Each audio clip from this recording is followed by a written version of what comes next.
आज की कथा में हम श्रवण करेंगे उद्धव जी की ब्रज यात्रा। कौन थे ये उद्धव जी? सुखदेव गोस्वामी कहते हैं, वृष्णिनाम प्रवरो मंत्री कृष्णस्य दयित सखा।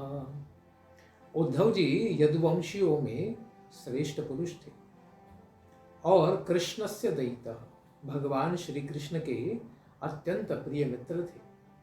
साथ ही साथ अत्यंत बुद्धिमानों में श्रेष्ठ होने के कारण वे भगवान के सलाहकार भी थे और बृहस्पति साक्षात शिष्य। भगवान बृहस्पति जो देवताओं के गुरु महाराज हैं, उनके ये शिष्य थे। इसीलिए अत्यंत विशेष ऐसे बुद्धि सत्तम, बुद्धिमानों में श्रेष्ठ उद्धव जी थे।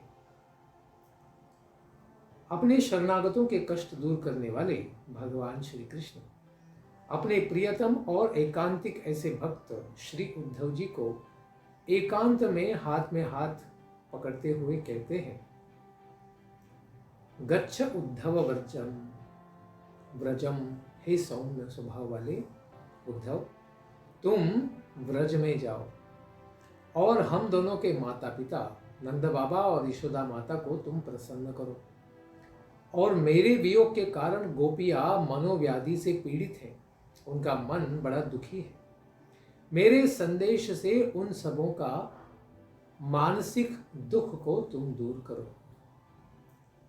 ब्रज वालों का दुख दूर करना तो एक बात है, लेकिन उद्धव को भी भगवान बताना चाहते थे कि ब्रज में मुझे प्रेम करने वाले मेरे कैसे परम भक्त रहा करते हैं, उनका दर्शन होना और उनके द्वारा उनकी ज्ञान से अधिक भक्ति कितनी श्रेष्ठ है, इसको भी वे उद्धव को दिखाना चाहते थे। वे कहते हैं, उद्धव, गोपियों का मन तो मेरे में ही लगा हुआ है, उनका प्राण, उनका जीवन, उनका सर्वस्व मैं ही हूँ। मेरे लिए उन सबों ने अपने पति, पुत्र, सगे संबंधी आदि सबको छोड़ दिया है। उन सबों ने बुद्धि से भी मुझको ही अपना प्रिय, प्रियतम और अपनी ही मानो आत्मा मान के रखा हुआ है। मेरा यह व्रत है कि जो मेरे लिए ही लौकिक यानी भौतिक संसार के और पारलौकिक यानी ऊपर के लोगों को प्राप्त करने की इच्छा या धर्म का भी परित्याग कर दिया है, उनका भरण पोषण तो मैं स्वयं ही करता हूँ। गीता में भी भगवान कहते हैं, योगक्षेमम वहाम्यहम्, मैं स्वयं ही अपने भक्तों का भरण पोषण का वहन करता हूँ। हे अंग उद्धव, अपने प्रिय व्यक्तियों में सबसे प्रिय मेरे दूर रहने पर वे व्रज की गोपियां विरह की व्यथा से व्याकुल बनी होंगी। इस प्रकार मेरा स्मरण करती रहती हैं और मेरे वियोग को न सहने के कारण मूर्छित भी हो जाती हैं। गोपियों की मैं ही आत्मा हूँ। वे मेरी गोपियां मेरे लौटने के संदेश से बड़ी कठिनाई से अपने प्राणों को धारण करती हैं, क्योंकि भगवान ने कहा था मैं जल्द ही वापस आऊँगा। इसलिए गोपियों ने आशा की कि भगवान जल्द ही आएंगे। इसीलिए गोकुल से निकलते समय गोपियों को भगवान ने अपने मित्रों के द्वारा भी संदेश भेजा था कि मैं शीघ्र ही आऊँगा। उस मेरे लौटने के सहारे से ही सारी गोपियाँ मदात्मिका है, मेरे में हृदय लगा के बैठी है, अर्थात उन सबों की आत्मा ही मैं बन गया हूँ। इसलिए मेरे विरह के संताप से वे लोग दग्ध हो रहे हैं, किंतु उन सबों की आत्मा मुझ में स्थित है, अतएव वे किसी तरह से जी रही हैं।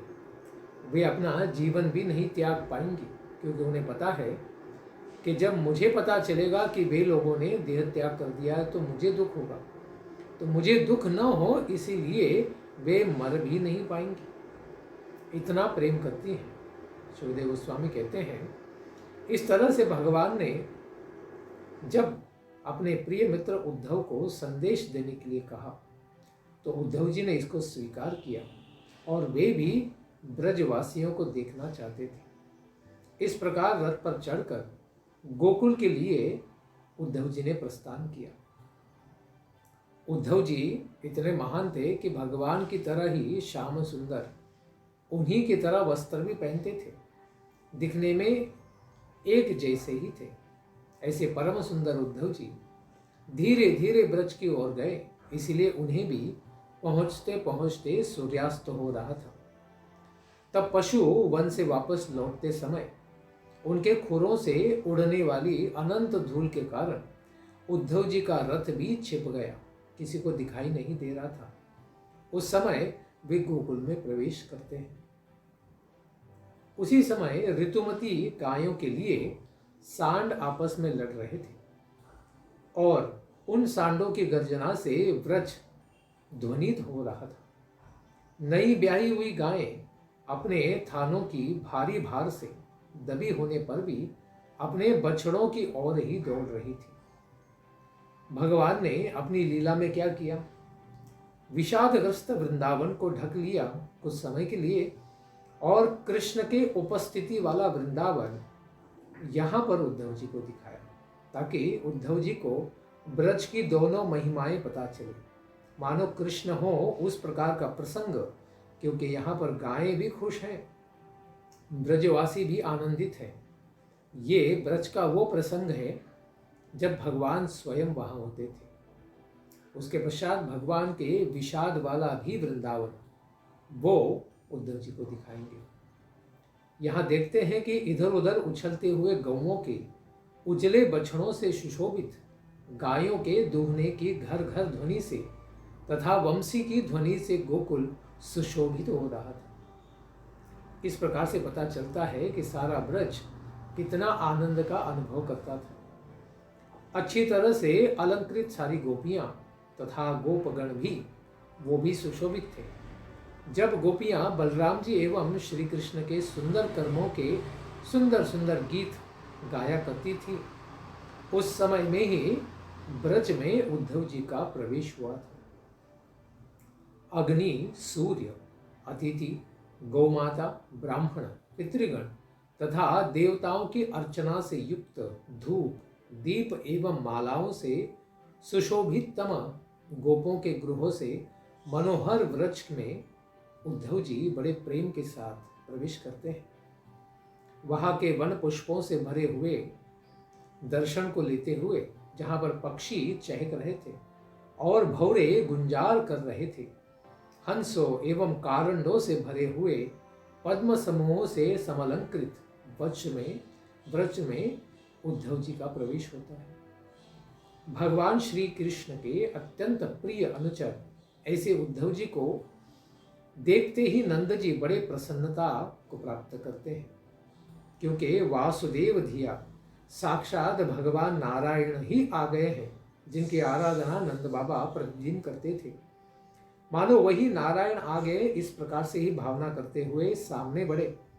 उन्होंने उद्धव जी का आलिंगन किया और भगवान के समान ही उनको भी सम्मान दिया, पूजा की।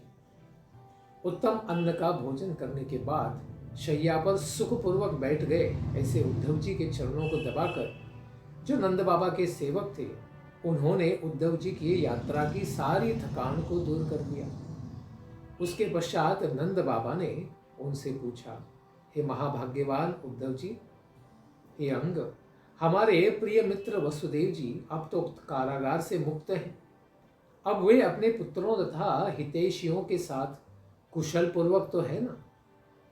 सौभाग्यवशात वह पापी कंस अपने अनुचरों के साथ अपने अनेक पापों के कारण ही मारा गया। वह धार्मिक तथा साधु स्वभाव वाले सारे यदुवंशों से सदा ही द्वेष ही करता था। उद्धव जी यह भी बताइए कि कृष्ण मुझे, उसकी माँ को यशोदा को, हितैषी सारे गोप बालकों को, दूसरे गोपों को, जिसके वे ही स्वामी हैं, इस पूरे वृंदावन को, गौओं को, गोवर्धन को और व्रज के सारे जीव जंतुओं को स्मरण भी करते हैं क्या? क्या गोविंद अपने बंधु बांधवों को देखने के लिए यहाँ पर एक बार भी कम से कम आएंगे? यदि आ जाते तो हम उनके सुंदर नासिका और मधुर हास्य और चितवन से युक्त मुख कमल को पुनः देख लेते। उद्धव जी, भगवान कृष्ण तो महापुरुष थे। उन्होंने वनाग्नि, आंधी, पानी को टालना अत्यंत कठिन था। फिर भी हम लोगों को भयानक से भयानक राक्षसों से उन्होंने बारंबार संरक्षित किया है। वो वृषासुर हो या इंद्र का वर्षा रूपी जल हो, अघासुर हो, सबसे हमको बचाया है। हे उद्धव, हम लोग श्री कृष्ण की लीलाएं, उनके विलासपूर्ण तिरछी चितवन, उन्मुक्त हंसी और मधुर भाषण आदि का स्मरण करके उसी में हमेशा तन्मय हो जाते हैं और हमारी सारी क्रियाएं शिथिल हो जाती हैं। सारा काम ऐसे ही पड़ा रहता है। भगवान श्री कृष्ण जो मुकुंद करके भी जाने जाते हैं, जिनके चरणों के केवल संसर्ग मात्र से व्यक्ति को मुक्ति प्राप्त हो जाती है, इनके चरण चिन्हों से समलंकृत यमुना नदी हो, उसका तट हो, गोवर्धन पर्वत हो, वन के प्रदेश हो एवं उनके विविध प्रकार के क्रीड़ा करने के अनेक स्थान हो, इन सब को देखकर हमारा मन श्री कृष्णमय हो जाता है। महर्षि गण के वचनानुसार देववर्य श्री कृष्ण और बलराम जी इस पृथ्वी पर देवताओं के महान कार्य को करने के लिए अवतरित हुए हैं। गर्गाचार्य ने ऐसे ही कहा था। यही मैं भी सत्य मानता हूँ, क्योंकि अभी अभी 10,000 हाथियों का बल रखने वाले कंस को, दोनों भयानक चाण और मुष्टिक जैसे पहलवानों को, या फिर गजराज कोलिया पीड़ को जैसे सिंह दूसरे पशुओं को मार देता है, उसी तरह उन्हीं दो सिंहों ने, राम और कृष्ण ने, खेल खेल में ही मार गिराया। इसको हमने अपनी आंखों से देखा है। 3 ताल वृक्षों के बराबर यानी 400 फीट लंबे अत्यंत सुदृढ़ धनुष को उन्होंने खेल खेल में ही उठाकर तोड़ दिया, जैसे गजेंद्र किसी छड़ी को तोड़ दे। और श्री कृष्ण एक ही हाथ पर 1 सप्ताह दिन रात इस महाकाय गोवर्धन पर्वत को धारण कर लिए थे, केवल हमारी रक्षा के लिए। साथ ही प्रलंबासुर, धेनुकासुर, अरिष्टासुर या तृणावर्त या बकासुर, सभी जो देवताओं और असुरों को भी जीतने वाले महान दैत्य थे, उन सबको कृष्ण ने खेल खेल में मार गिराया था। इस प्रकार सुखदेव गोस्वामी कहते हैं, परीक्षित, नंद जी का मन स्वभावतः भगवान श्री कृष्ण में अनुरक्त था, और जब वे इस तरह से उनकी लीलाओं का स्मरण करने लगे, तब तो उनमें श्री भगवान के प्रति इतना प्रेम का प्रवाह, विरह प्रकट हो गया कि उसकी बाढ़ आ गई और अत्यंत विवल हो गए। भगवान से मिलने की उत्कंठा के कारण उनका गला और रूंध सा गया और वे कुछ भी न बोल सके। स्नेह के कारण जिनके स्तन से दूध प्रवाहित हो रहा था, ऐसी यशोदा माता भी अपने पुत्र कृष्ण के चरितों को सुनती हुई अपने आंखों से आंसुओं को बहाने लगी। भगवान श्री कृष्ण में उन नंद बाबा और माता यशोदा के इस तरह का अथाह अनुराग देखकर उद्धव जी आनंद मग्न हो गए और नंद बाबा से कहने लगे, हे मानद, हे सबको सम्मान देने वाले नंद बाबा, आप दोनों निश्चित रूप से इस संसार के सभी प्राणियों में सर्वश्रेष्ठ प्रशंसनीय हैं, क्योंकि संपूर्ण जगत को ज्ञान प्रदान करने वाले भगवान नारायण में आप दोनों का इस प्रकार से पुत्र भाव हो गया, स्नेह भाव हो गया है। ये बलराम और श्री कृष्ण दोनों ही इस जगत के उपादान कारण और निमित्त कारण हैं। यहाँ उद्धव जी अपना ज्ञान प्रकट करते हैं उनकी सांत्वना करने के लिए। यदि भगवान कृष्ण पुरुष हैं, बलराम जी प्रकृति प्रधान हैं, ये दोनों सभी भूतों में व्याप्त होकर परमात्मा के रूप में उनको जीवन प्रदान करते हैं और उन सबसे विलक्षण ज्ञान स्वरूप जीव का नियमन भी करते हैं। मृत्यु के समय में मनुष्य उनमें यदि अपने विशुद्ध मन को क्षण भर के लिए भी लगा दे, तो वह अपने समस्त कर्मों को धोकर पापों से मुक्त होकर फिर शीघ्र ही सूर्य के समान तेजस्वी परब्रह्म स्वरूप भगवान को प्राप्त करता है, यानी परम गति को प्राप्त कर लेता है। उसका मोक्ष हो जाता है इस दुखमय संसार से जन्म मृत्यु जरा व्याधि से ऊपर उठ जाते हैं। वे भगवान ही अखिल जगत के सर्वज्ञ सर्वात्मा परमात्मा है तथा वे ही कारण हैं, वे ही नारायण हैं। वे पृथ्वी के भार को केवल दूर करने के लिए और अपने प्रिय भक्तों को, आपको, आपकी सारी अभिलाषाओं को पूर्ण करने के लिए ही अवतरित हुए हैं। उन्हीं श्री भगवान के प्रति आप दोनों का इस तरह से वात्सल्य भाव है कि आप उनको अपना बेटा मानते हैं। हे महात्माओं, अब आप दोनों को कौन सा पुण्य कार्य करने के लिए अवशिष्ट रह गया है? आपने सारे संसार के पालन करने वाले भगवान को अपने पुत्र के रूप में पालन किया है। उनका स्नेह आपको प्राप्त है। ऐसे भगवान अच्युत जो अपने दिए गए वचनों से कभी भी पीछे नहीं हटते हैं, आप सब भक्तों के, हम सब भक्तों के स्वामी हैं। वे शीघ्र ही, जैसे आपको कह चुके हैं, शीघ्र ही ब्रज में आएंगे और आप माता पिता दोनों का प्रिय कार्य भी करेंगे। संपूर्ण यदुवंशियों के विरोधी ऐसे कंस मामा को रंगशाला में मारकर भगवान ने आप लोगों के पास आकर जो भी कहा था वह सत्य ही है, क्योंकि भगवान कभी असत्य नहीं कहते हैं। आप दोनों बड़े महाभाग्यवान हैं। खेद न करें, आप अपने पास ही श्री कृष्ण को जल्द ही देखेंगे। जिस तरह काष्ठ लकड़ी के भीतर अग्नि विद्यमान हमेशा होती है, उसी तरह भगवान श्री कृष्ण भी आप सबके हृदय में भी विद्यमान है। किसी एक शरीर के प्रति अभिमान नहीं रखने वाले श्री कृष्ण का न तो कोई प्रिय है न अप्रिय है। वे सबों के प्रति एक समान दृष्टि रखते हैं, इसीलिए उनके लिए न तो कोई उत्तम है न अधम। यहाँ तक कि विषम दृष्टि वाला भी उनके लिए विषम नहीं है।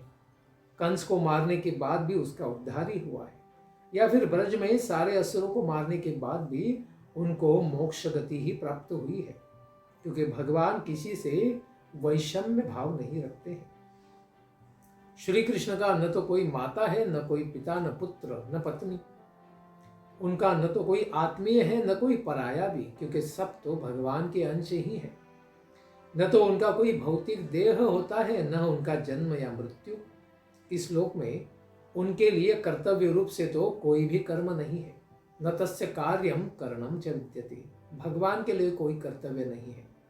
फिर भी इस लोक में साधुओं की संरक्षा करने के लिए, क्रीड़ा करने के लिए सात्विक देहादि, मत्स्य आदि कूर्म कितने अवतार भगवान ग्रहण करते हैं। और संप्रति अभी तो भगवान साक्षात श्याम सुंदर रूप में प्रकट है, जो उनका नित्य रूप है। ऐसे भगवान श्री कृष्ण तो अजन्मा है, निर्गुण है, गुणातीत है। फिर भी संसार में, प्रकृति में सत्व रज तम इन गुणों को मानो स्वीकार करते हुए विष्णु, ब्रह्मा और शिव जी के रूप में प्रकट होते हैं। वे यद्यपि क्रीड़ातीत हैं, कोई जीव उनकी क्रीड़ा को समझ भी नहीं सकता है, फिर भी सत्वादि गुणों को वे मानो अपना कर ही जगत की सृष्टि, रक्षा और संहार का कार्य भी करते हैं।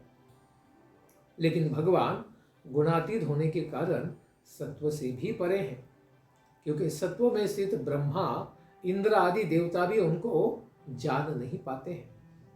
जैसे भ्रमण यंत्र पर घूमने वाले व्यक्ति को पृथ्वी भी घूमती हुई प्रतीत होती है, उसी तरह वस्तुतः सब करने वाला तो चित्त ही है, किंतु भ्रमवशात जीव उसी में अहंत्व, अहंकार बुद्धि कर लेने के कारण स्वयं को ही कर्ता अहम इति मन्यते, स्वयं को कर्ता मानने लगता है।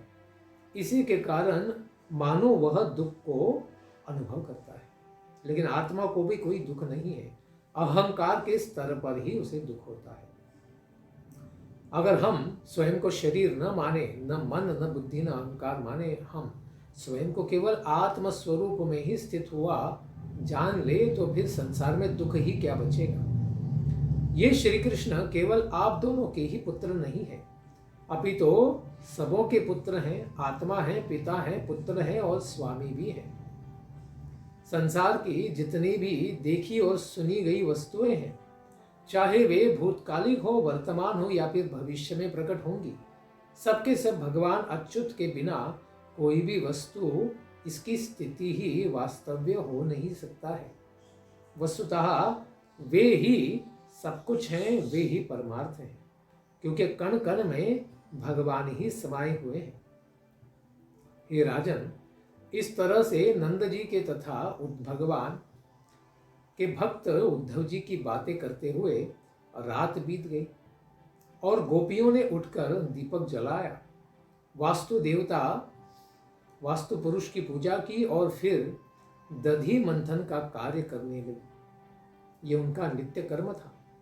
दधि मंथन के समय रस्सी के खींचते समय गोपियों की कलाइयों में जो विद्यमान कंगन आदि थे, वे सब हारों सहित प्रकाशित मणियों के द्वारा सुशोभित हो रहे थे। दधि मंथन करते समय उन गोपियों के नितंब स्तन और गलों के हार भी हिल रहे थे, कानों के कुंडल भी डोल रहे थे।